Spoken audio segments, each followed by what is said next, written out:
작년 10월 말부터 12월까지 우리가 스타벅스 커피를 열심히 마셔가지고 총 41권의 다이어리를 우리 하나씩 갖고 더 필요하신 분들 더 들었고 다른 분들도 우리 회사 도와주신 분들 많잖아요. 분들도 나눠드리고 했어요. 근데 이제 다이어리를 누구는 주고 누구는 안 주고 뭐 그렇게 할 수는 없으니까 항상 원칙이 뭐냐면 매년 11월, 12월 사이에 약속이 우연히 생기는 분들 그때 만나진 내가 가서 만나는 우리 회사 보시다 그런 분들은 주고 그렇게 했는데 어떻게 하다 보니까 이게 5년째 하고 있는 전통처럼 됐는데 뭐 올해 또 10월 말에 뭐 기대를 해봅시다. 그리고 제가 이제 그 무하마드 알리한테 KO 당한 사진 거기 그 쓰러진 사람 말고 이게 서 있는 사람이 무하마드 알리거든요. 되게 유명한 사진인데 제가 그걸 보내드렸잖아요. 그저께인가. 근데 이제 우리가 이제 그런 것 같아요. 살다 보면 아 이번 생에는 좀 망했다 그러 싶을 때 있죠. 뭐가 좀 꼬였고 뭐 이렇게 계획대로 안 되고 엉망진창이고 뭐 구설수에 오를 수도 있고 뭐 그럴 때 있잖아요. 그러면 상상을 할 수 있으니까 사람은 아 이거 좀 리셋하고 좀 처음부터 다시 하면 안 되나 그런 생각 한 적 있죠. 그렇죠? 근데 이게 게임이라면은 할 수 있죠. 껐다가 다시 할 수도 있고 뭐 그냥 처음부터 다시 할 수도 있고. 근데 우리네 삶은 예수님이 아닌 것이 그게 안 된다. 죽었다가 부활할 수가 없기 때문에 안타깝게도 망했다 싶어도 계속 살아야 되는데 다행스러운 거는 우리가 이렇게 매년 해가 바뀌기 때문에 그 효과를 볼 수 있다는 거예요. 우리가 좀 이번 해 망했다 싶으면 12월 30일자로 그 해는 딱 정리하고 뭐 안 좋았던 거 잘못했던 거 다 잊어버리고 또 새로 태어난 기분으로 뭐 2020년 잘하면 되는 거죠. 그러니까 이게 새해가 됐다는 게 저는 좀 그런 의미라고 생각을 한다는 거죠. 우리가 진짜 죽었다 다시 살 수는 없으니까 좀 이렇게 엉망진창이 되고 계획대로 안 되면 작년으로 딱 묻고 새로 시작할 수 있고 지금은 좀 그런 시기가 아닌가 싶어요. 물론 또 뭐 한 달, 두 달, 석 달 지나다 보면 또 계획대로 안 되는 게 나오고 실망스러운 게 또 나오겠지만 뭐 문제 없죠. 올해 연말 되면 또 그걸 하면 되니까 또 연말에 끊고 또 내년 새해가 될 때 또 다시 그게 인생이 아닌가 싶습니다. 오늘 이 시간은 제 세미나 발표 시간이기도 하지만 우리 회사 신문식을 겸한 날이기도 하고 기억이 나실지 모르겠는데 우리가 1년 전에는 이 시간에 제가 그 퀴즈 형태의 신문식을 했었어요. 그래서 뭐 이렇게 문제도 드리고 여러분도 생각할 그런 형태도 했었고 오늘은 우리가 이제 우리 회사의 비전이 뭔지 미션이 뭐고 전략이 뭔지 뭐 좀 그런 걸 좀 뭐 딱딱한 용어가 아니고 실질적인 얘기로 좀 풀어보는 그런 시간 갖도록 하겠습니다. 여기 MBA 다니시는 분들은 아시잖아요. 뭐 비전, 전략, 미션 뭐 그런 시험도 보지 않으세요? 약간 그런 얘기가 있어요. 보시면 오늘이 1월 2일이죠. 근데 제 경우에는 그 대한민국 남자 평균 수명이 79.7세라고 합니다. 그러니까 벌써 3년 전이면 2017년 통계청 자료에 의하면 만 79.7세죠. 요거를 제 태어난 날에 대입을 해보면은 제가 2057년 2월 26일 엔드게임 그날 아마 죽을 거예요. 평균으로. 그러면 요거 계산을 해보니까 13,571일이 남아요. 되게 조금 남은 거예요. 이게 왜 그러냐면 우리가 하루 동안 습관적으로 마우스 클릭하는 게 3만 번이어서 나도 막 클릭하잖아요. 그러니까 클릭 한 번에 하루라고 치면 한 반나절도 되기 전에 하느님이 야 너 다 클릭했으니까 이제 와라 이렇게 하는 거예요. 13,571일이 진짜 짧은 건데 이제 사실은 이 중에서 내가 휠체어 안 타고 약에 의존하지 않고 맨정신에 그렇지 크게 아프지 않은 상태로 의미 있는 일을 할 수 있는 날은 한 3,000 몇백일 빼면은 만일도 안 나요. 그러니까 그렇게 무한히 오늘 아침에 일어나기 싫고 뭐 어떻게든 출근했고 오늘 저녁에 집에 가서 뭐 이렇게 하는 거를 우리가 수천만 번 할 수 있는 게 아니고 제 경우에 10,000번 저보다 여기 연배 높으신 분은 이거보다 더 짧은 거고 이거보다 좀 젊은 사람들도 2만 번은 안 돼요. 그렇죠? 그런 상황이었나. 그러면 이제 바로 드는 생각이, 아, 시간을 해놓고 짰네? 그럼 뭘 해야 되나 싶을 텐데, 확실한 거는 뭘 하시든 후회스러울 것이다. 죽을 때, 아, 나 잘 살았다. 이건 없어요. 그러니까 정주영 회장도, 돌아가신 고 정주영 명예회장께서도 이제, 그렇게 많은 걸 이루고 대단한 일을 하신 거 아니에요. 그러니까 존경할 만한 분인데, 그분도 생전에 한 88세쯤에 하신 인터뷰 내용이 뭐냐면, 나는 한 100년은 더 살고 싶다. 하고 싶은 일도 많고 할 일도 많다. 그렇게 많은 걸 이룬 분도 그렇게 얘기를 한단 말이지. 그러니까 우리 같은 보통 사람은 더 하겠지. 이 사람이 이제 조지 버나드 쇼거든요. 이 사람 모비에 이렇게 적혀있다는 거야. 영어로 뭐 I knew if I 어쩌고저쩌고 내 영어 발음 별로 안 좋으니까 넘어가고. 이거를 이제 그 의역을 하면 저렇다는 거예요. 근데 저게 좀 의역이 좀 가하다는 의견이 있긴 한데, 어쨌든 이제 대중들한테 받아들이는 의역이 뭐냐면, 우물쭈물 하다가 내 이럴 줄 알았다 라는 게 집 묘비에 있는 거예요. 그러니까 버나드 쇼가 약간 밑에 있게, 자기가 언제 죽을지 모르겠지만 이제 자기 묘비에 저렇게 적으라고 얘기해놓고 실제 병이 생겨서 갑자기 죽었지. 그러니까 저런 게 인생이라는 거예요. 그러니까 어떻게 살든 후회스럽다는 거죠. 그런데 어떻게 사는 게 덜 후회스러우냐는 거죠. 후회가 되냐 아니냐 그 문제가 아니고, 어떻게 사는 게 좀 심하게 후회스럽냐, 조금은 후회스럽냐, 이거의 문제라는 거죠. 그러니까 그런 고민을 여기 계신 분들 각자 하셨으면 좋겠고, 저도 하고 있고, 그런 고민을 하고 있는 우리 12명의 총합이 우리 회사의 고민이고, 그런 고민을 회사의 상황 자체가 우리 회사의 비전이 뭐고 미션이 뭔지를 생각하는 그런 과정이기 때문에, 저는 사실 이거에 대해서 좀 이것만 가지고 몇 시간 얘기할 게 있는데, 저 개인적으로는 우리나라 아파트 가격이 이제 대세하락은 시작이 된다고 믿습니다. 근데 제 예측이 맞은 게 중요한 게 아니고, 설령 오른다고 해도 저는 무슨 생각을 갖고 있냐면, 제가 이제 사회생활 할 때, 직장생활 할 때 느꼈던 게, 옆에 있던 동료가 꿈이 뭔지 직간접적으로 이렇게 파악해보면, 자기가 은행빚 수억 원을 지고 사놓은 아파트가 오르는 것이 꿈인 사람이 많아. 근데 그걸 보면서 그게 옳다 아니다라 내가 남의 인생을 판단할 일은 아니지만, 최소한 별로 멋있다고는 내가 생각한 적이 없는데, 근데 이게 무슨 얘기냐면, 내가 은행빚 끼고 한 10억짜리 아파트를 샀는데 한 몇 년을 기다리면 그게 15억이 된다고 쳐요. 축하할 일이지만, 근데 이제 그렇게 한다는 게 공짜가 아니에요. 무슨 소리냐면, 내 인생을 쓰는 거야. 은행빚을 얻었기 때문에 매달 은행 이자를 은행이자 갖다 바쳐야 돼요. 그렇게 하기 위해서 어떤 일이 벌어지냐면, 다니기 싫은 회사도 계속 다녀야 되고, 은행빚을 내리라고 내 가족들끼리 여행 가는 거 그런 것도 못 하는 거고, 그러니까 그게 공짜가 아니라는 거 생각하시는 것처럼. 그러니까 아파트 가격이 설령 오른다고 쳐도 상당히 오랜 기간 동안 내 인생에 많은 것들, 많은 시간을 써야지만 가능한 일이에요. 그게 아파트 가격이 오른다고 쳐도요. 근데 그렇게 했음에도 불구하고 아파트 가격이 떨어지면 더 비참하겠죠. 일단 오른다고 쳤을 때. 근데 잘 생각해보면은, 이게 꿈인 사람들은, 제가 무슨 생각이 드냐면은, 그 아파트는 수십 년 전에 어떤 시공사가 지은 거거든. 여러분 익히 아시는 건설회사, 그렇죠? 그 사람들이 오늘 지은 것도 아니고 이미 5년, 10년, 심한 건 15년, 20년 전에, 재건축 아파트는 30년 전에 지었잖아.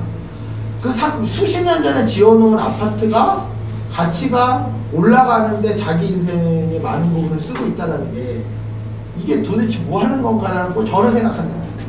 저는. 그래서 설령 그 가격이 오른다고 쳐도 그게 인생을 덜 후회스럽게 사는데 이게 맞나? 저는 그런 강한 의심을 갖고 있어요. 저는. 그래서 남이 수십 년 전에 지어놓은 아파트 가치가 올라가는데 본인의 인생을 쓰는 것보다는 자기 자신의 가치를 높이는 게, 인생을 쓰는 게 덜 후회스럽지 않나 라고 저는 생각하는 거예요. 그래서 친구들끼리 자랑하는, 야, 나 5년 전에 사던 어디 있는 아파트가 3억이 올랐어, 이런 거보다는 내가 몇 년 동안 공부도 열심히 하고 이렇게 좀 잘 살아보려고 애썼더니 몇 년 전보다 내가 지금 낫다, 앞으로 내가 더 나을 것 같다, 이런 얘기를 하는 게 더 낫지 않나 라고 저는 생각을 한다는 거죠. 그렇다면 인간의 가치, 그러니까 인간의 가치가 뭔지를 우리가 생각하고 있어요. 이 가치가 점점 좀 좋아지는 방향으로 노력을 할 거 아니에요. 그러니까 아파트의 가치는 어쨌든 가격일 테니까 뭐 그런 건 눈에 보이는데 인간의 가치라는 게 눈에 잘 안 보이는데 이게 어려운 얘기가 아니에요. 우리가 사실은 이 문제에 있어서는 동양 철학이 서양 철학보다는 앞선다고 저는 봅니다. 왜냐면은 서양 철학은 질문의 시작이 뭐였냐면 물질의 5대 원소가 뭔가 뭐 그런 걸로 시작됐거든요.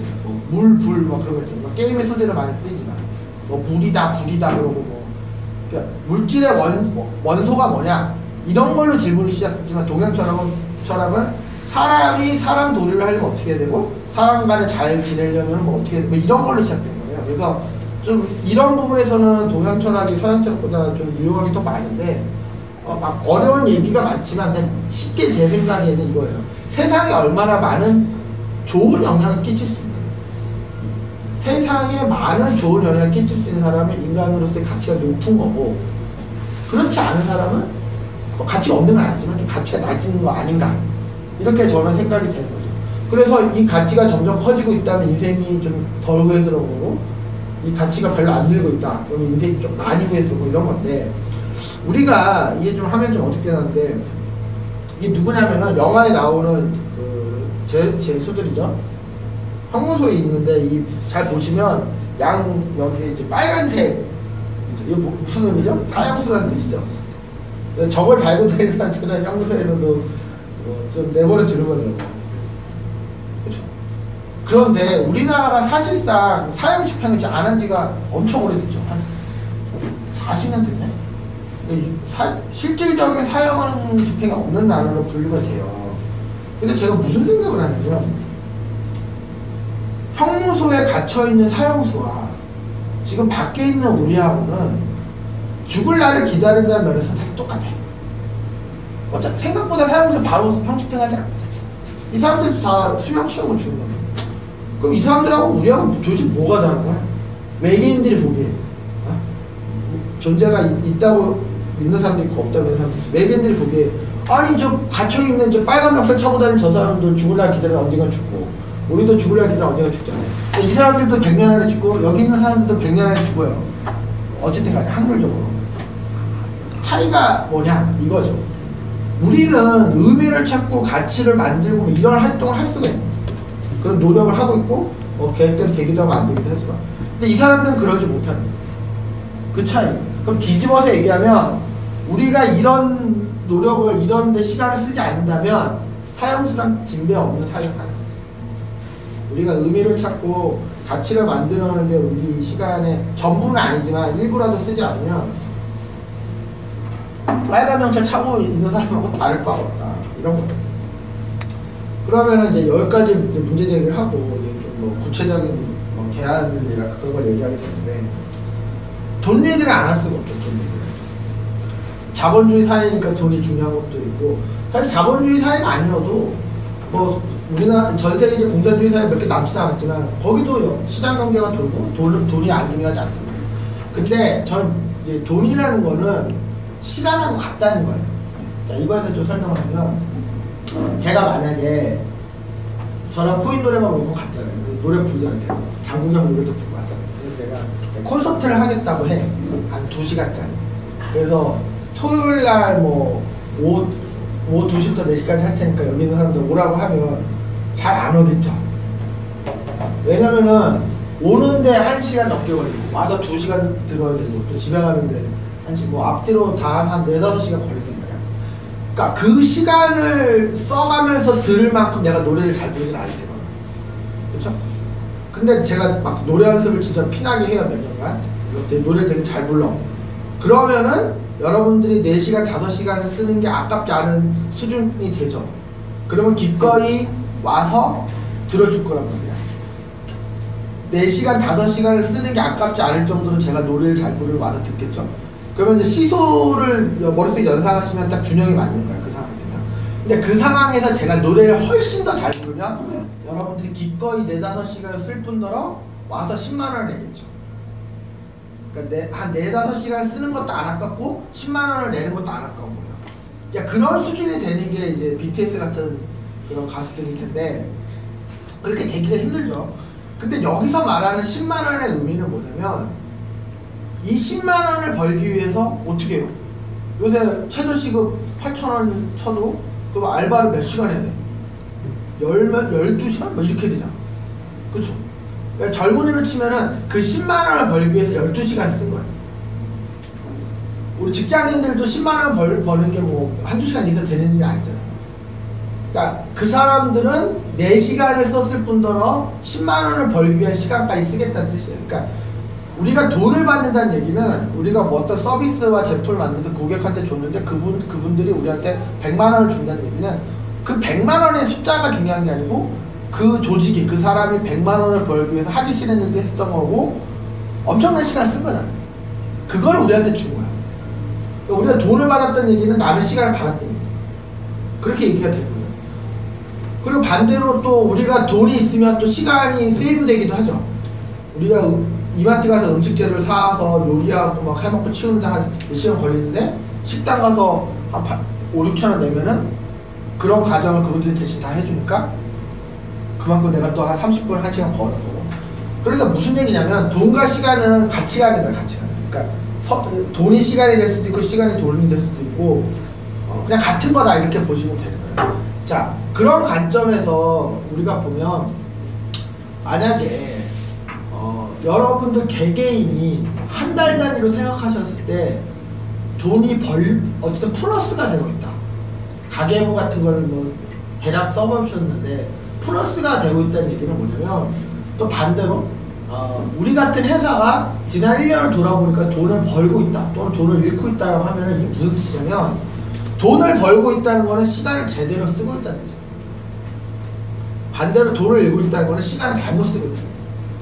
그런 전체적인 밸런스의 관점에서 보면 돈의 관점에서 해석할 일이 아니고 시간의 관점에서 해석할 일이에요. 시간의 관점. 그러니까 이게 되게 중요한 바로미터다. 그러니까 우리가 이렇게 보시면 될 것 같아요. 그러니까 돈이라는 거는 축구 경기에서의 골과 같은 거예요. 2골을 넣고 3골을 먹으면 지는 거죠. 근데 사실 골 자체가 중요한 건 아니야. 근데 우리가 골을 많이 얻고 많이 잃는다는 얘기는 우리 팀이 축구를 잘못하고 있다는 거잖아. 그러니까 그 시그널의 의미로서의 돈이고 이 돈 뒤에는 사실 시간이 있다. 그러면은 지금 무슨 얘기를 하고 있는 거냐면 우리가 결국 시간을 어떻게 쓰느냐가 우리 가치를 어떻게 높이느냐 그 얘기와 같은 얘기란 얘기예요. 근데 이거예요. 결국 이 얘기는 제가 평상시 여러 번 하는 전체 19페이지입니다. 지금 5페이지까지 왔으니까 4분이 맞는데 우리가 돈을 쓸 때 돈이고 시간이니까 또는 시간을 쓸 때 시간이 또 돈입니다. 투자와 비용 개념에서 쓰시면 됩니다. 그렇죠? 그러면 투자는 뭐고 비용은 뭐냐? 자산을 만들어내면 투자예요. 그렇지 않은 거는 못하는 거예요. 그렇지 않으면 비용이에요. 이게 무슨 소리냐? 공부를 하죠. 공부하는 돈 들죠. 공부의 결과 어떻게 됩니까? 내가 몰랐던 거 알게 되고 내 생각이 변하죠. 그 뭐죠? 무형자산이죠. 무형자산. 하여튼 내 머릿속에 뭐가 생기죠. 자산 맞죠. 공부에 돈 쓰는 건 투자예요. 또는 우리 커피 전문점인데 커피 머신을 돈 주고 사왔다. 그럼 자산이잖아. 그거 커피 기계니까 이거 자산이죠. 그러니까 우리가 돈을 썼는데 유형의 무형의 자산이 생기는 그런 식으로 돈을 쓰는 거는 투자예요.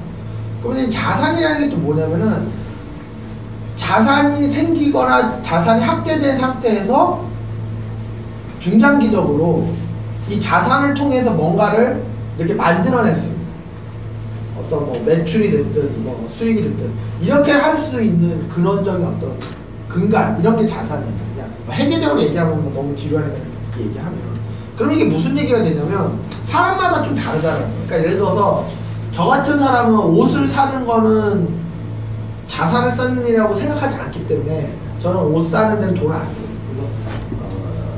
그래서 그냥 똑같은 옷만 계속 입고 그래요. 저는 근데 어떤 사람은 패션을 중요하게 생각하고 자기가 옷을 잘 입고 다니는 게 사람들한테 좋은 인상을 주고 자기가 영업을 하든 뭐 이런 데 도움이 되고 그렇게 믿는 사람한테는 옷은 자산이죠. 그런 분들은 옷에 돈 쓰는 건 투자가 맞죠.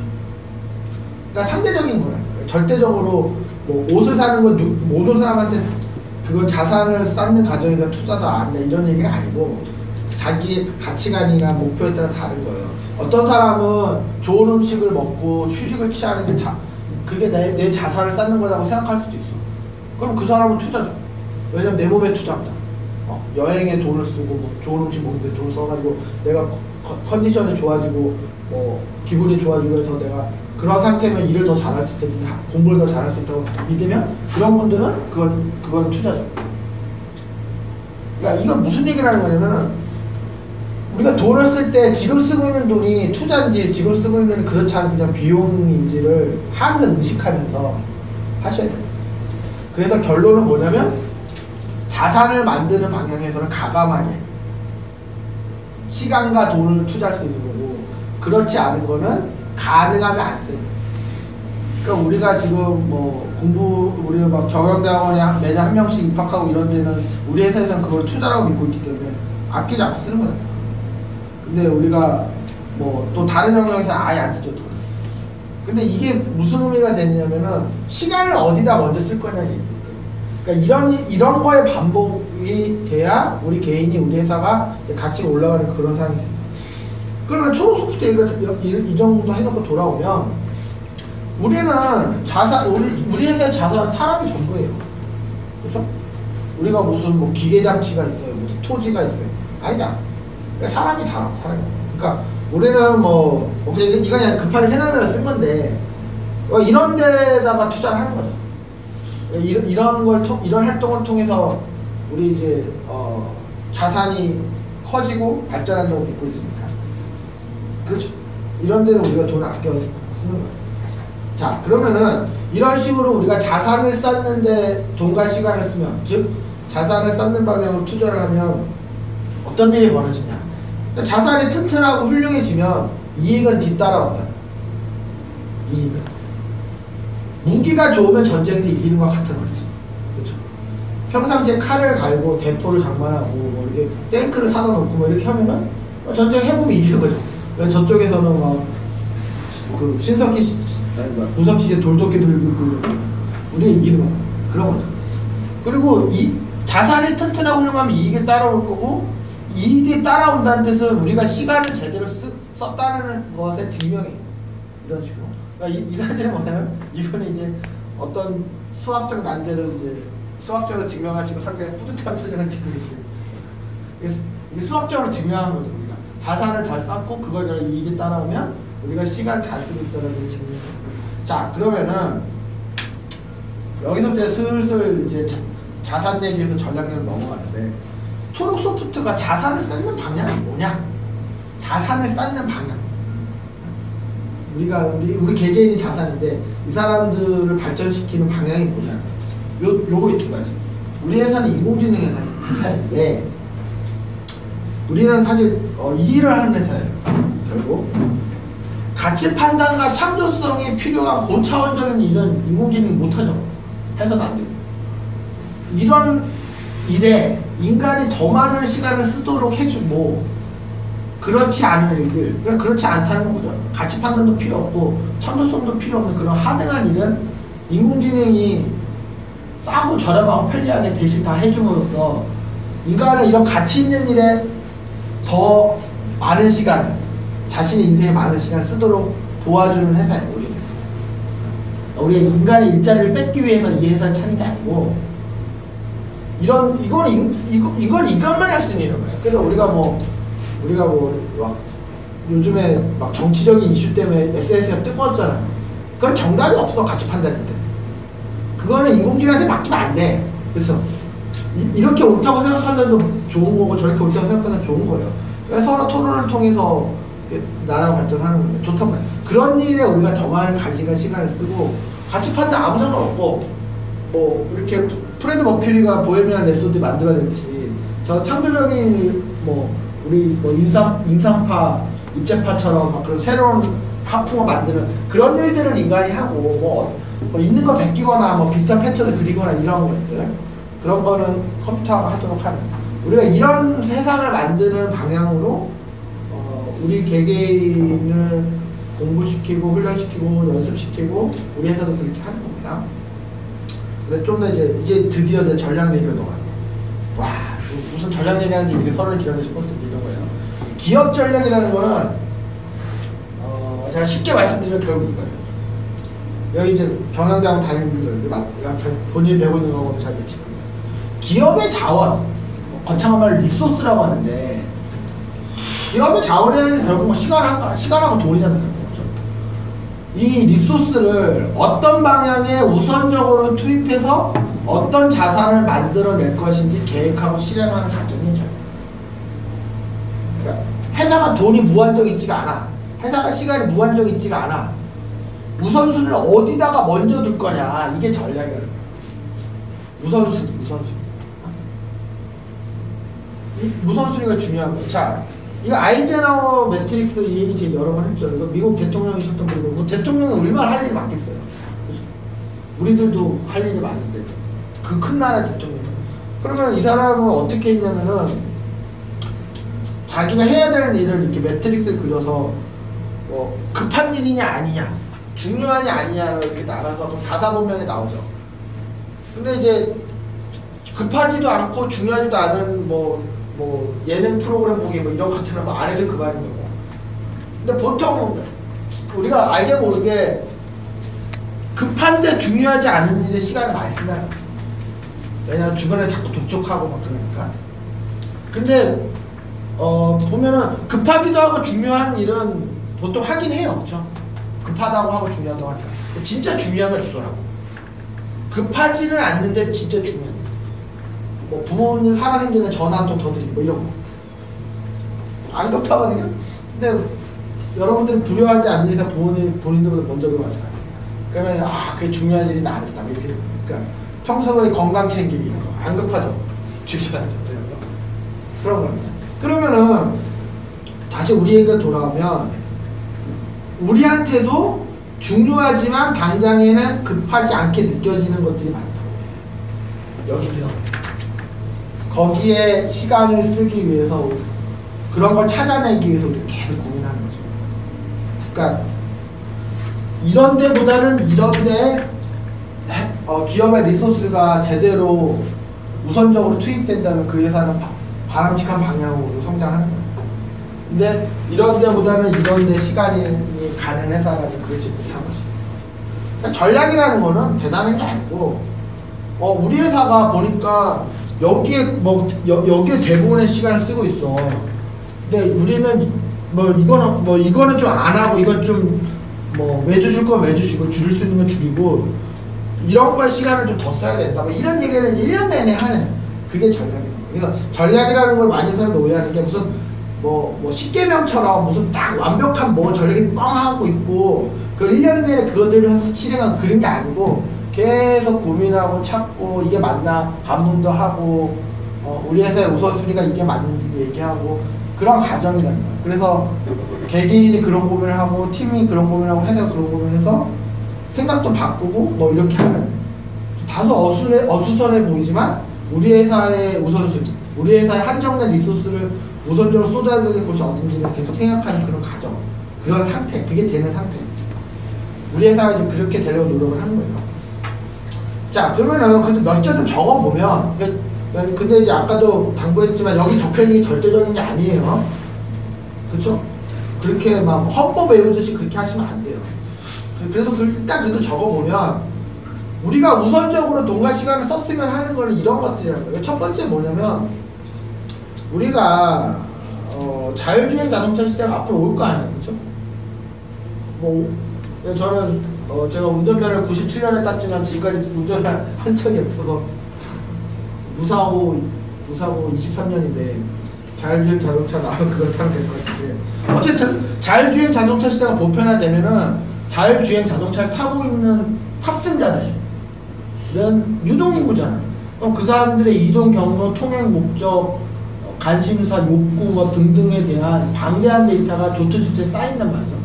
그럼 그런 데이터를 우리 방식으로 가져와서 딥러닝을 돌리면 예를 들어 상권 분야의 수요 예측을 한다든지 범죄 예측을 한다든지 그렇게 다양한 방면으로 활용될 수가 있어요. 그렇죠? 우리가 그런 걸 하고 싶은 거예요. 근데 이런 세상은 10년 안에 온다고 저는 믿습니다. 10년 안에. 10년 안에. 근데 이거는 이제 우리 용용 이사님이 우리가 2000년대 초반에 호르스피트 만들 때 인터넷 배달 서비스 막 했잖아요. 그다음에 모바일 블로그 했었고. 근데 그걸 너무 빨리 그런 걸 했는데 결국 그런 시대가 왔죠. 10년 안에 왔죠. 그러니까 어떤 분야든 그 분야를 사심 없이 오랜 기간 뚫어져라 쳐다보면 보여요. 그건 뭐 제가 똑똑해서가 아니라 이사님 똑똑해서가 아니라 그냥 보여요. 근데 문제는 생각보다 오래 걸린다는 거예요. 그런 시대가 올 때까지. 그때까지 생존하고 준비할 수 있느냐의 관건이에요. 그러니까 그런 시대가 분명히 온다고 저는 생각합니다. 그러면 그때 우리는 뭘 하고 싶은 거냐면 이런 방식이 대중화될 테니까 우리가 지금 특허를 계속 출원하고 있잖아요. 우리가 이런 쪽의 특허를 13개 정도 출원해서 지금 이미 특허 등록이 7개 정도 됐어요. 계속 하면 이제 우리가 특허가 10개가 되고 20개가 될 텐데 우리는 어떤 회사가 되고 싶은 거냐면 인텔이나 퀄컴이나 돌비 같은 회사가 되고 싶어요. 인텔? 얘는 반도체 공장이 없거든. 인텔이 있다. 퀄컴은 없단 말이야. 그러니까 뭐냐면 라이센스. 우리 영화 볼 때마다 마지막 자막 볼 때 돌비하고 딱 나타나잖아.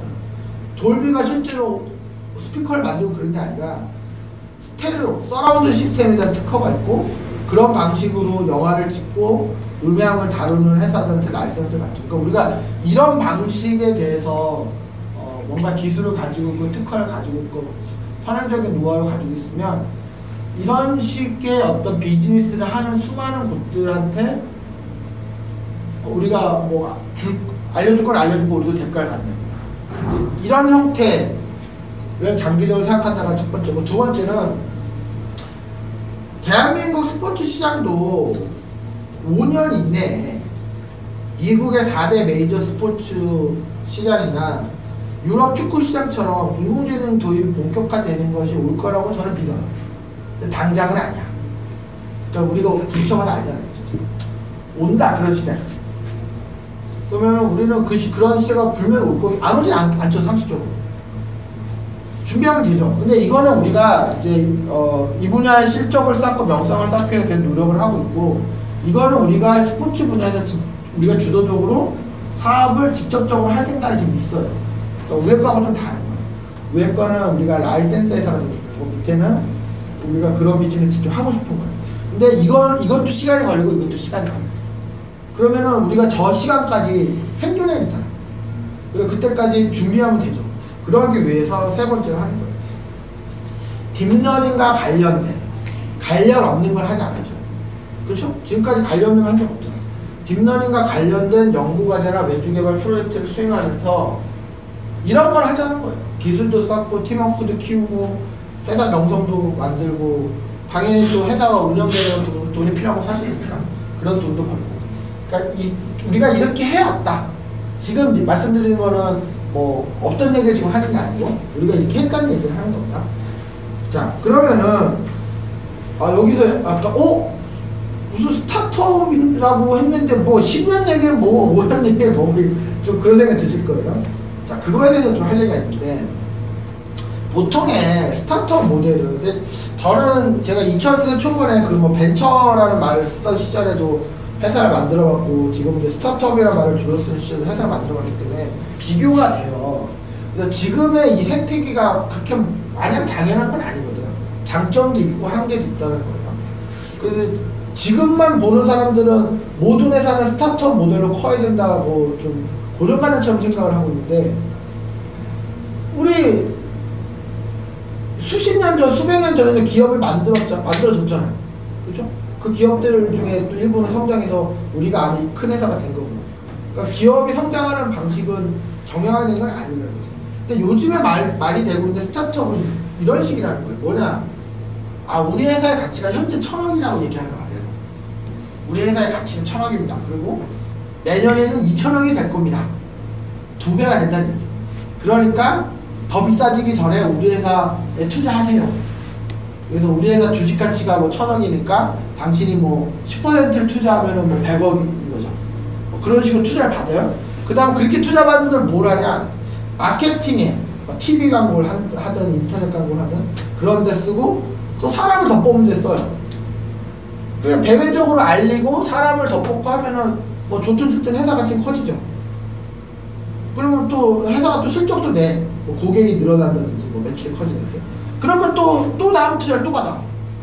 뭐 시드 투자, 시리즈 A 투자, B 투자, C 투자 계속 이렇게 하다가 어느 시점에 배민이 게르마민족 된 것처럼 이제 내가 잘했다 이렇게 하는 비즈니스. 이해는 돼요. 왜 이렇게 하는지. 근데 이거는 로켓과 같은 상황이에요. 발사대를 떠난 로켓. 저 로켓은 어떻게 되죠? 멈추면 폭발하거나 추락이죠. 계속 올라가서 우주로 가야 돼요. 그러니까 이 모델을 한번 밟으면 저렇게 됩니다. 로켓 모델이다. 머릿속에 그렇게 생각하면 돼요. 근데 우리는 그게 아니다. 왜 아니냐? 우리는 앞에는 분명히 뭐 10년을 얘기하고 5년을 얘기했잖아요. 로켓이면은 1시간 안에 우주로 나가야 되거든? 그쵸? 로켓가 우주까지 가는데 10년을 어떻게 해? 우리는 그런 길을 가고 있지 않다는 거예요. 초록 소프트 모델이라고 하는 우리 방식의 길을 가고 있는데, 첫째, 저는 요즘 그런 질문 많이 받아요. 그러니까 뭐 재작년에 우리가 뭐 영업이익도 내고 법인세 내고 뭐 제3자가 보기에 스스로 생존할 수 있는 그런 수준까지 도달했다고 보니까 이제 뭐 제가 가만히 있어도 우리에서 투자하겠다는 사람들이 생각보다 많습니다. 그래서 그 사람들이 뭐 너네 회사 가치가 얼마나 되냐 막 자꾸 그런 걸 물어본다. 그럼 물론 저도 뭐 MBA 공부한 사람이니까 뭐 말 만들어서 얘기해줄 수 있지만 저는 이제 대꾸를 하지 않아요. 왜 그러냐면 우리 회사의 가치는 저는 무한대라고 봅니다. 왜냐? 회사의 가치는 창업 멤버 개개인 가치의 총합이잖아. 맞죠? 근데 여기 있는 사람들의 가치가 무한하잖아. 개개인. 본인의 가치가 100억이다, 1000억이다 그거 아니죠. 셀 수가 없는 거예요. 그러니까 왜 그러냐면은 우리 회사는 여기 있는 사람, 앞으로 들어올 사람 그 누구도 너의 가치는 여기까지일 것이다 라고 한정한 적이 없어요. 무슨 뜻이냐면은 너는 앞으로 열심히 해도 우리 회사 임원은 못 되라든지 너는 열심히 해도 팀장은 못 되라든지 그런 식으로 생각한 적이 없다. 개개인이 성장하고 더 커질 수 있는 가치의 리밋을 상상한 적이 없단 말이에요. 우리는. 그러니까 근데 이게 당연한 얘기가 아닌데 많은 회사들이 요즘에는 그런 회사 거의 없겠지만 조선시대 회사들 보면 예를 들어 여직원을 뽑으면 그거 되게 안 좋은 거잖아요. 이렇게 결혼할 때쯤 되면 그만두는 걸로 생각하고 그런 분위기를 또 만든다든지. 그러면 그 사람의 가치를 딱 거기까지 씌워놓은 거잖아요. 아니면은 뭐 열심히 해도 팀장을 안 시켜줄 거라든지, 뭐 열심히 해도 뭐 임원까지는 시켜줄 생각 없다든지, 뭐 이런 식으로. 그러니까 너는 비정규직으로 뽑았으니까 너 그냥 적당히 다니다 나갈 사람이라든지. 많은 회사들이 그런 이상한 짓을 하고 있는 거예요. 이렇게 그 사람이 클 수 있는 가치를 이렇게 선을 그어버린다고. 그게 얼마나 바보 같은 짓이냐면 그 사람 개인한테도 비참한 일이지만 회사한테도 안 좋아.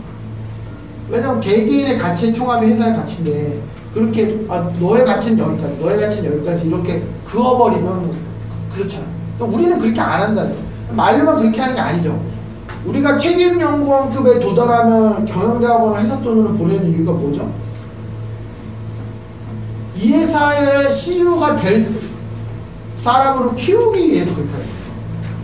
일단 전제가 본인들의 어떤 계획에 따라서 이 회사를 언젠가 떠나서 뭐 더 좋은 회사를 간다든지 이 회사를 떠나서 뭐 더 좋은 회사를 만든다든지 할 수도 있겠지만 일단 우리 회사는 여기 있는 사람들이 저 다음에 CEO가 다 될 사람이라고 믿고 지금 대하고 있기 때문에 이 사람 개개인의 가치를 선을 긋지 않는다는 거예요. 그러니까 누가 나한테 초록소프트의 가치가 얼마냐고 하면 막 주판 튕겨서 1000억이요. 내가 그런 이상한 소리 할 필요 없는 거죠. 그건 무한대 아니야. 왜냐면 여기 사람들 가치가 무한대. 무한대 곱하기 10이면은 더 무한대 아니야. 그렇게 하고 있다는 거예요. 그래서 이런 회사들은 맨날 이런 타령을 한다고. 그러니까 왜냐면 현재 얼마인지를 얘기하고 내년에 얼마가 되는지를 얘기해야 투자를 받을 거 아니에요. 그래야 또 좋은 동물 엑시트를 하고.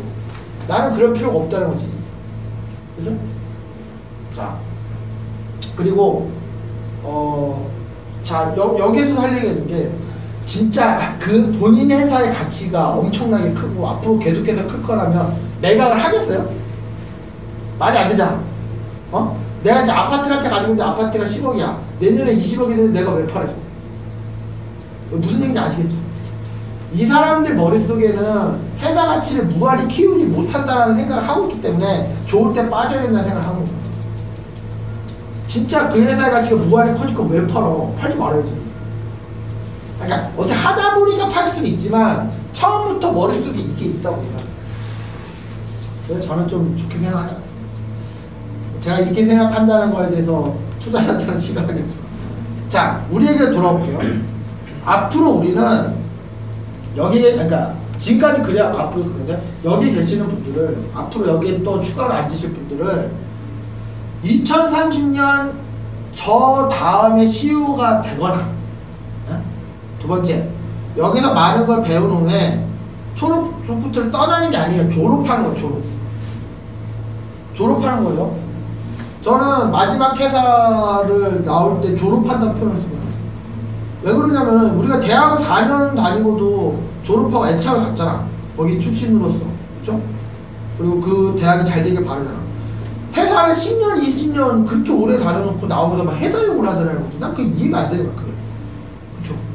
아니 4년 다닌 대학도 애착을 갖는데 그건 아니거든. 그러니까 우리가 초록소프트를 졸업하신 후에 초록소프트보다 훨씬 더 좋은 회사를 가세요. 여기만 못한 회사를 갈 거면 내가 못 보낼 거야. 안 보낼 거야. 가지 말고.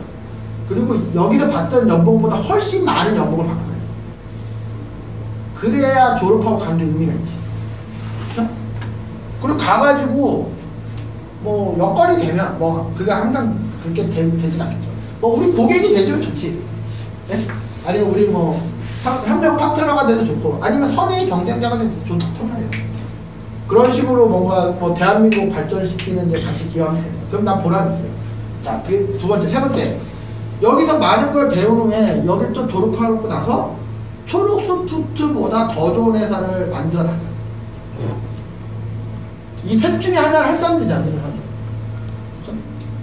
그래서 제가 가끔 이제 지하철 타고 이제 집에 가다가 막 게임하면서 가다 보면 옆에 이제 젊은 친구들이 자기 친구한테 막 전화를 해요. 아, 우리 회사는 이것도 없고 저것도 없고 우리 팀장 이게 문제야 저게 문제야 우리 회사는 뭐 이게 야 이건 뭐 갖고 뭐 그런 얘기만 1시간 동안 통화하더라고요. 내가 속으로 아니 저런 얘기를 할 시기에 네가 회사를 만들어 보던가 그런 생각이 드는 거예요. 그럼 많은 사람들이 그러죠. 아니 내가 재벌 2세도 아니고 회사를 어떻게 만들어? 아, 왜 못 만들어? 나 그렇게 치면 난 평생 택시 하시던 분도 아닌데 못할 이유는 없는 거지. 그러니까 남이 만든 회사에 가서 그 회사가 나쁘다는 얘기 할 시간에 그건 좋단 말이야. 그러니까 타산지석으로 삼는 건 좋아요. 거기서 배우고 나 같으면 이렇게 안 한다. 이런 건 괜찮으니까 난 이런 거 나도 해봐야 이런 건까지 좋은데 본인이 그 회사보다 더 좋은 회사를 만드는 거가 인생이 좀 더 후회스러운 게 아니야. 그러니까 저는 인류 발전의 원동력 이런 걸 생각하는데 여러분들이 이제 여러분들 각각의 가정의 자녀로서 어렸을 때 그런 생각을 했어요. 아, 부모님들은 뭐 맨날 부부싸움만 하고 뭐 좀 화목하게 좀 지내지 집 나간다고 그 말만 하고도 나가지도 않고 뭐 이혼한다는 소리 한 수천 번 하는 거 같고 근데 되게 한심하게 보이죠? 그쵸? 근데 여러분들 가정을 차려보면 내가 어떤 일이 있으냐면 나 결혼하고 1년 있고 나서 아버지한테 술 먹고 전화했는데 아버지 존경합니다. 이 힘든 걸 어떻게 40년 넘게 하셨습니까? 그건 내 배우자가 뭐 어떤 그런 문제가 아니고 결혼 생각이라는 게 그렇다는 거예요. 그러니까 내 자녀로서 부모 하는 거 보면 되게 한심해 보이고 저것밖에 못하나 싶은데 내가 더 잘할 수 있을 것 같은데 내가 가정을 차려보면 아니에요. 근데 그런 가정을 겪으면서 인류가 발전해요. 여러분들이 직장을 다닐 때 이해해서 한심해 보이고 뭐 이거 왜 없냐고 그러고 막 그런 생각 들죠. 좋은 거야. 근데 막상 회사를 만들어 보니까 뭐 전에 다니는 회사에 10분의 1 수준 만드는 것도 힘들어. 그렇죠? 여러분들이 젊은 세대로서 막 우리나라 기성세대 한심해 보이고 막 꼰대고 저 양반 뭐 하냐 싶은데 정작 내가 기성세대가 되어보니까 와 진짜 그 사람들이 왜 이렇게 이해가 되고 이렇게 돼요. 그러니까 그런 가정에서 우리가 발전하는 거거든요. 그러니까 이 세 가지가 결국 그런 맥락이에요. 그래서 여기 계시는 분들은 이 셋 중에 하나를 하실 분들이죠. 물론 다른 게 가세요. 근데 저는 이 셋 중에 하나를 가졌으면 좋겠고, 우리 회사 홈페이지에 이런 내용 있잖아요. 지금. 우리 회사에 올 사람들은 이 셋 중에 하나인 사람만 왔으면 좋겠어. 그래서 나는 뭐 이런 거예요. 우리 회사 앞으로 들어올 사람들이 내가 한 초록소프트에서 10년까지는 필요 하여튼 뭐 배워가지고 이걸 기반으로 뭐 대기업 가겠다. 좋아요. 그런 거 좋단 말이야. 뭐 그런 야망. 아니면 이 회사 다녀보고 이 회사보다 더 좋은 회사 차리겠다. 좋단 말이야. 아니면 이 회사 좀 다니다가 뭐 겪어보니까 지금 대표가 뭐 별거 없어 보이니까 내가 이 사람보다 더 잘할 수 있을 것 같다. 좋단 말이야. 그런 거. 그런 걸 받아야 돼. 그러다 보니 우리 회사의 모델은 로켓가 아니고 대륙 횡단 열차다. 이런 구상이 있잖아요. 지금 유럽에서부터 뭐 아시아를 넘어가 가까운 시일 내 회사를 더 비싸게 파는 목표가 아니고 2030년에 현재 대표인 제가 저보다 이 회사를 더 잘 이끌 다음 CEO를 키우고 그 사람들 물려주고 2030년 이후에 100년 이상 존속하는 그런 성장할 거목의 뿌리를 만드는 과정이니까 지금 이 과정이에요. 그러니까 제가 보세요. 몇 주 전에 H모사 갔었잖아요. 박팀장이랑. 제가 이제 마지막 직장생활 할 때 대기업에 있었죠. 제가 외주관리를 하던 사람이었잖아. 그러면 뭐 물론 내 마음대로 결정은 아니지만 제가 1년에 결정할 수 있는 예산이 적지 않았다고. 그러니까 그런 위치에 있던 사람이에요. 근데 몇 주 전에 우리가 같이 갔을 때 그 회사가 갑이고 그 밑에 을이 있고 그 밑에 병이 있고 그 밑에 정이 있는데 우리가 뭐야? 그 입장으로 간 거지. 그쵸? 근데 또 그 갑의 그 임원하고 또 과장도 뭐 좀 싫은 소리 좀 하시고 우리 왕 고객이니까 내가 좀 들어주고. 근데 또 정작 우리한테 할당된 매출은 정말 터무니없이 적은 거잖아. 그래서 내가 그날 좀 마음감이 교차하더라고. 그러니까 내가 이런 거 하려고 갑 노릇하다가 무려 몇 단계 4단계를 내려와서 근데 지금 5년째 이러고 있냐 싶은 거야. 근데 뭐냐면은 하겠다는 거지. 나는 왜냐 뿌리를 만드는 과정이기 때문에 하겠다는 거야. 내가 당장의 성과를 생각한다면 훨씬 편한 길도 같고, 왜냐면 우리 회사가 뭐 딥러닝 이런 거 따지지 않고 뭐 돈 되는 외주 개발만 다 하는 그런 식으로 회사가 갔으면 지금보다 매출은 훨씬 커요. 그러니까 지금보다 훨씬 나무가 높고 이파리도 훨씬 더 많다는 거예요. 근데 그런 식으로 회사를 만들어 놓으면은 100년 이상 갈 수가 없거든요. 그러니까 우리가 좀 더디고 느리고 눈에 보이는 성과가 크지 않더라도 그런 과정을 우리가 100층짜리 건물을 올리기 위한 토목공사를 하는 과정이에요. 지금 어떻게 보면. 그렇게 믿고 있기 때문에 그걸 안 내키는 것도 하는 거예요. 진짜. 그래서 우리는 그런 과정이다. 그런 과정. 자, 이게 잠깐 저는 뭐 천주교 신자로서 성당에 1년에 2번밖에 안 가는데 크리스마스 이브랑 이제 계란 주는 날에만 가요.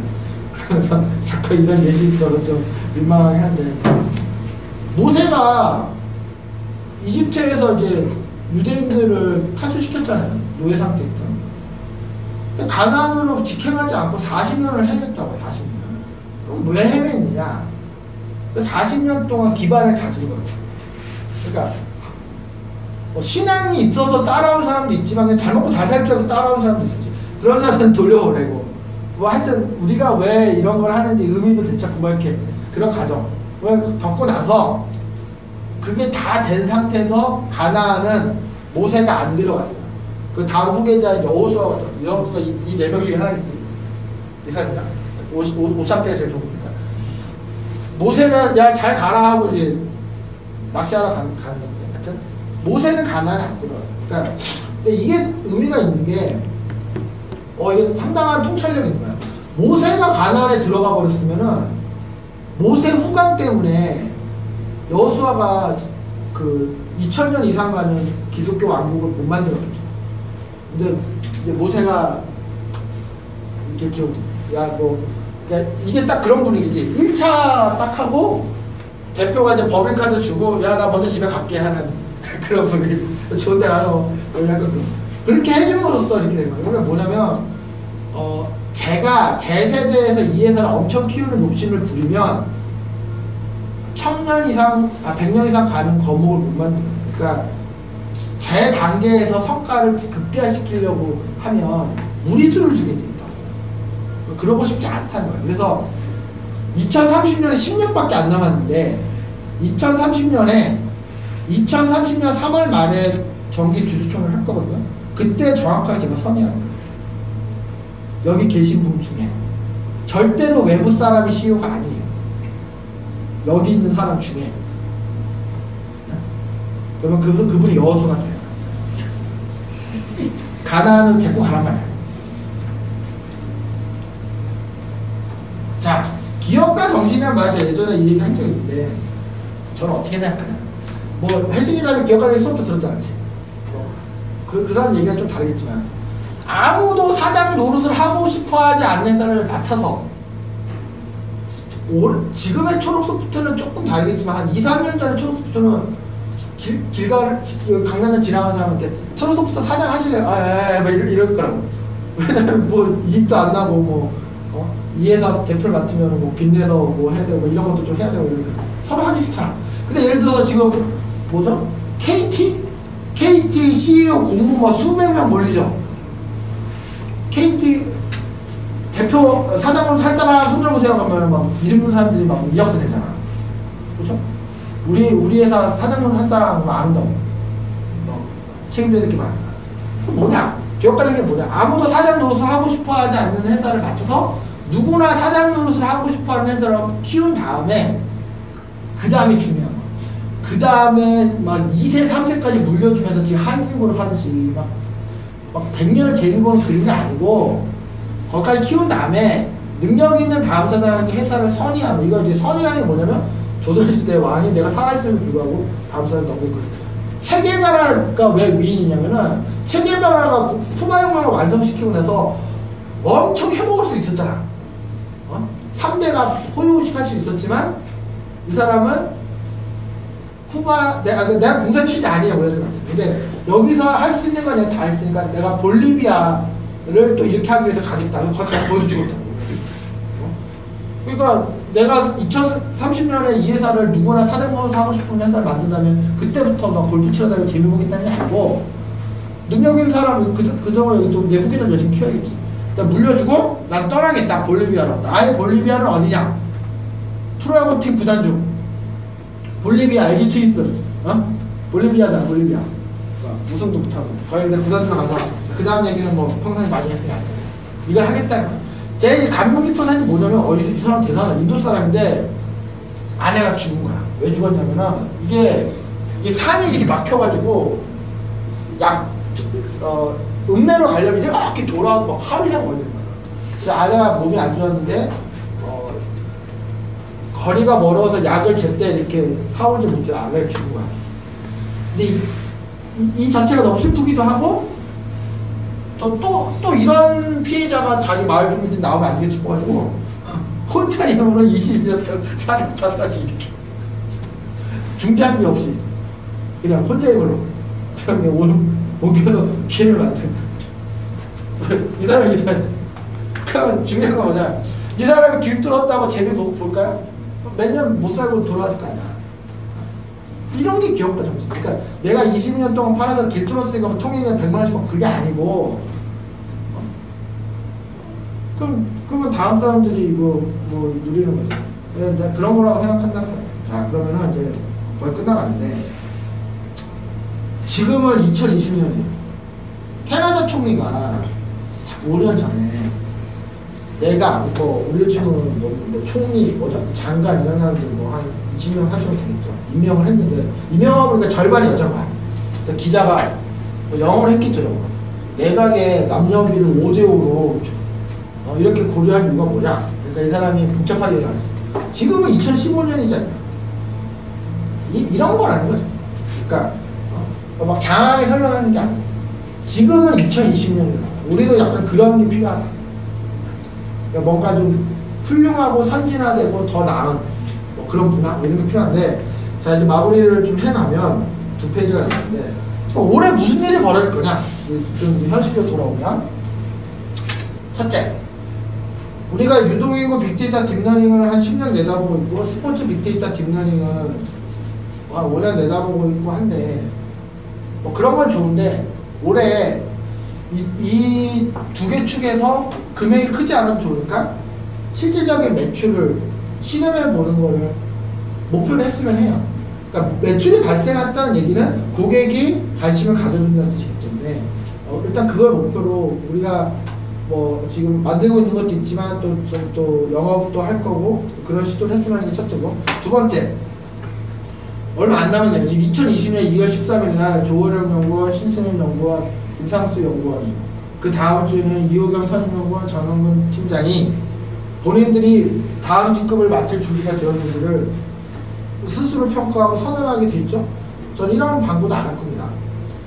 근데 이래도 돼요. 내가 만약에 아직은 상위 직급을 맡기에는 준비가 덜 된 것 같다라고 하면 괜찮습니다. 그러면 내가 준비를 더 하겠다 이렇게 얘기하시면 호봉만 올려드릴게요. 그럼 호봉이 오른 거에 따른 급여는 또 올라갈 테니까. 그래서 이 취지는 아시죠? 타인의 평가를 받기 위해서 인생을 쓰지 말라는 거죠. 오늘 하고 있는 얘기 일맥상통한 거예요. 내가 나 자신을 인정하는 그런 내가 되기 위해서 본인의 인생을 쓰는 거예요. 근데 해보시면 알겠지만 어떻든가요? 이거 하지 않나? 이걸로 승진한 사람 있지 않나? 어떻든가요? 본인이 해당 직급의 그런 뭐라든지 역량을 키우기 위해서 본인 스스로가 노력해야 하는 그 과정을 1년 동안 배웠던 그게 쉽진 않았죠. 쉽지 않죠. 그리고 그 다음에도 이건 본인이 결정한 거기 때문에 그 또 뒤따르는 책임이 있습니다. 그래서 왜 이렇게 하는지를 좀 생각해 달라는 거예요. 왜 이렇게 하는지. 앞에서부터 했던 얘기 연장이에요.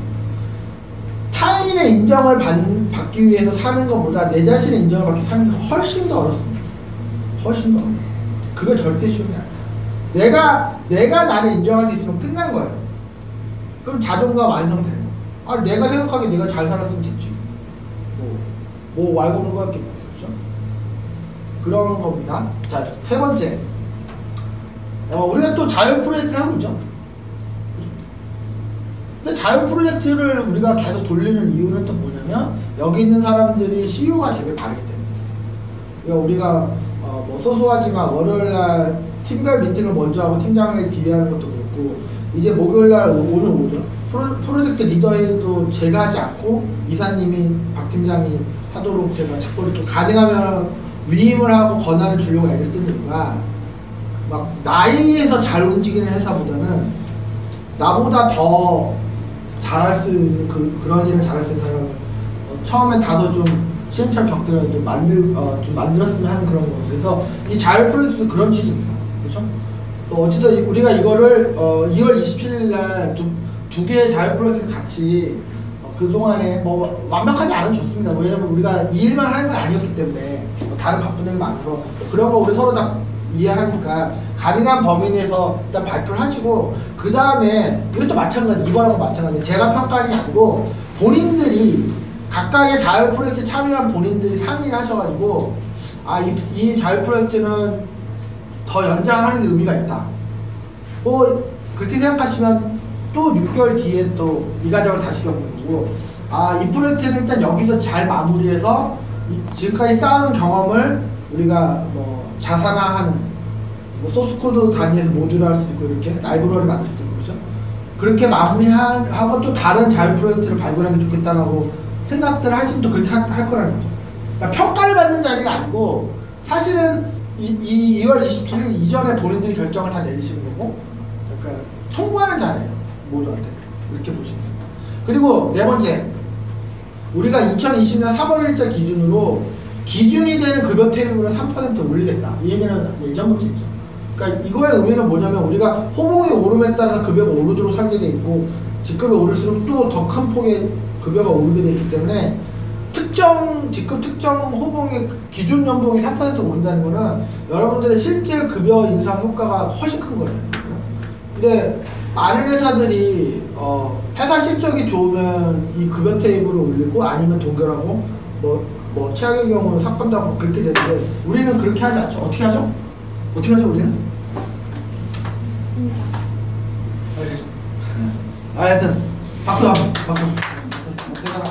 그러니까 우리는 목표를 먼저 선언하고 거기에 맞게 회사 역할을 같이 만들어.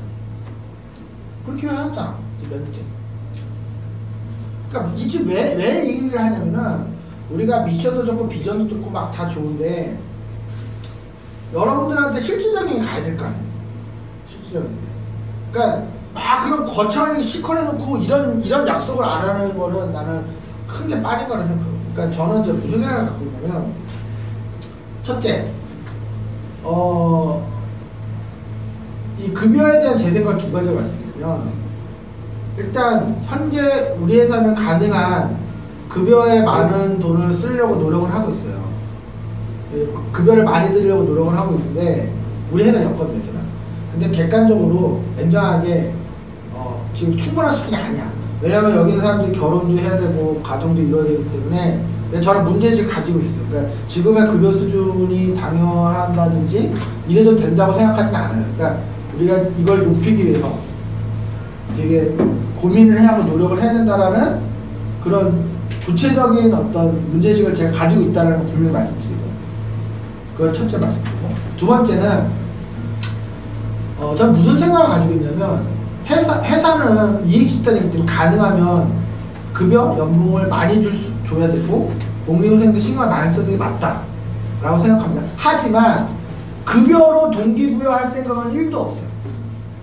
이건 또 무슨 소리냐? 여기 계신 분들은 이 회사가 연봉이 빵원이라도 이 회사를 다니고 싶어 해야 돼. 그런 회사를 먼저 만든 상태에서 그러니까 월급 안 주겠다는 게 아니라 그런 상태에서 가정도 이뤄야 되고 뭐 부모님도 공양해야 되고 뭐 자녀들을 키워야 되기 때문에 가능한 많은 급여를 줄 노력하겠다. 이게 되게 다른 얘기예요. 많은 기업들이 야 급여 줬으니까 동기부여 끝난 거 아니야? 뭐 열심히 일해 이렇게 얘기하는데 그건 아니라는 거죠. 급여가 하나도 없어도 다니고 싶은 회사가 돼야 되는 거고 근데 그거는 저 혼자 할 수 있는 게 아니에요. 여러분이 다 같이 하셔야 돼요. 그런 상태에서 가능한 급여를 서로 우리가 많이 받을 수 있는 그런 상태라고 저는 생각합니다. 자, 그 다음 마지막 페이지인데 우리가 올해 3월 말 정기 주주총회 때 스톡옵션을 또 드립니다. 우리 회사 스톡옵션 제도는 아시죠? 입사할 때만 주는 게 아니고 반복 누적해서 주고 있고 입사한 지 1년 이상 된 창업 멤버한테 주고 있어. 이번에 못 받는 분도 내년 3월에는 1년 이상 될 테니까. 근데 이게 왜 중요하냐면 어차피 제 지분은 팔 수 있는 지분이 아니기 때문에 그게 현금화되는 지분은 그런 건 아니에요. 근데 어쨌든 우리도 스타트업인 건 맞으니까 회사 가치가 점점 커짐에 따라서 여러분들이 구체적으로 기대할 수 있는 보상은 이걸로 설계되어 있다는 거예요. 다만 여러분들이 무슨 재테크를 하시거나 돈을 모으실 때 스톡옵션을 계획에 넣어서 설계하시면 안 돼요. 이건 생각보다 오래 걸리는 거고, 그렇죠? 하지만 굳이 이 얘기를 한 이유는 여러분들이 스타트업이 고생하시는 거에 대한 보상을 줄 수 있도록 여차여차해서 대표가 저 아닌 다른 사람 바뀌더라도 그게 되도록 이거 우리 회사 정관에 박혀있다. 그리고 우리가 이제 보면 제 친구들 중에서도 지모사 초기 멤버가 스톡옵션으로 돈을 벌어서 뭐 부모님 아파트 사드린 친구도 있고, 그러니까 또 K모사 거의 초기 멤버인 그 친구도 스톡옵션으로 뭐 집 사고 외제차 사고 지금 외국 가 있고, 그러니까 저는 그런 걸 되게 자주 보거든요. 그러니까 막 허황된 얘기를 하는 게 아니라 말하고 싶은 논지는 뭐냐면 이 회사가 성장, 그러니까 이건 안 되잖아. 회사는 엄청 성장했는데 나한테는 보상이 없어. 그건 안 되잖아. 그렇진 않다는 얘기를 하고 싶어요. 그리고 아시다시피 우리는 먼저 들어온 사람한테 스톡옵션 주는 걸로 설계가 되어 있기 때문에 그런 상대적 박탈감에 대한 우려는 안 하셔도 됩니다. 그러니까 여러분들 뒤에 들어오는 사람이 엄청난 인재어라고 해도 여러분들보다 적은 스톡옵션을 받게 돼요. 거기에 동의하지 못하는 사람은 안 들어오는 거예요. 왜냐면 복잡한 논리가 아니거든. 회사가 훨씬 더 어려울 때 먼저 희생했잖아. 맞잖아요. 자, 그리고 중요한 거 이제 두 개. 이 사무실을 여기 좋습니다. 여기 로봇 여기 좋다고 봐요. 여기 터도 좋고. 근데 우리가 올해 7월 말까지 딱 3년째 있습니다. 우리가 이제 변화를 깨할 때도 됐고, 인원도 이제 사실은 공유 오피스에 있긴 이미 인원이 우리가 많게 돼. 그래서 올해 8월 1일자로 좀 더 넓은 사무실 이사 가겠다.